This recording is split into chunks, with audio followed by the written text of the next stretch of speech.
টিকটকনো কি কৰ বলক আজি আমি আপোনালোকক এই টিকটকৰ বিষয়ে সকলো কথা কম। টিকটক হৈছে এটা চাইনিজ কোম্পানী। এই চাইনিজ এপটো চাইনাত ৰিলিজ দিয়া হৈছিল ছেপ্টেম্বৰ 2016। ইয়াৰ কিছুদিন পিছত এই এপটো ভাৰততো ৰিলিজ দিয়া হয়, কিন্তু কিছুদিনৰ ভিতৰতে এই এপটোৱে ভাৰতত অভিলেখ সংখ্যক অনুৰাগী আকৰ্ষণ কৰিবলৈ সক্ষম হয়। বৰ্তমান ভাৰতত 2019 চনত ইয়াৰ প্ৰায় 188 মিলিয়ন ইউজাৰ আছে। এই এপটোত বিশ্বৰ প্ৰায় 38টা লেংগুৱেজত ভিডিঅ' পোৱা যায়। টিকটকটো কিয় বন্ধ কৰা হৈছিল? মাদ্ৰাছ হাইকোৰ্টে ভাৰত চৰকাৰক কৈছিল যে টিকটক নামৰ চাইনিজ এপটো বন্ধ কৰি দিব লাগে, কাৰণ এই এপটোত বহুত আপত্তিজনক ভিডিঅ' আপলোড দিয়া হয় আৰু এই ভিডিঅ'য়ে যুৱ প্ৰজন্মক বেয়া দিশলৈ নি আছে। তেতিয়া ভাৰত চৰকাৰে এই সম্পূৰ্ণ দায়িত্ব সুপ্ৰিম কোৰ্টক এৰি দিয়ে।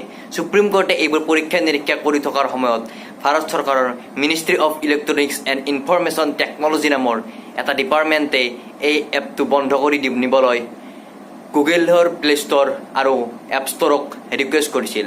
26 এপ্ৰিলত ইয়াৰ শুনানি হৈছিল যদিও মাদ্ৰাছ হাইকোৰ্টে ইয়াৰ কোনো সাংবিধানিক প্ৰুফ দেখুৱাব নোৱাৰিলে। এই এপটোত পুনৰ প্লে ষ্ট'ৰ আৰু এপ ষ্ট'ৰত উপলব্ধ হ'ব।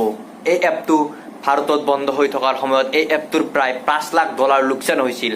ভাৰতীয় মুদ্ৰা মতে প্ৰায় 3.5 কোটি টকা লোকচান হৈছিল। ভাৰতত বিশ্বৰ সকলো দেশতকৈ বেছি টিকটক ইউজাৰ আছে। টিকটকেও কিছুমান ৰেষ্ট্ৰিকশ্যন আহিলে এই এপটোত। টিকটকে প্ৰায় 17 লাখ মান ফাল্টু ভিডিঅ' এই এপটোৰ পৰা ডিলিট কৰি দিলে, ফলত টিকটক পুনৰ ভাৰতলৈ আহি গ'ল। যদি ভিডিঅ'টো ভাল লাগিছে লাইক কৰিব, শ্বেয়াৰ কৰিব, ছাবস্ক্ৰাইব কৰিব আৰু ছাবস্ক্ৰাইব কৰাৰ লগতে কাষত থকা নটিফিকেশ্যন বেলটো বজাই দিব। ধন্যবাদ।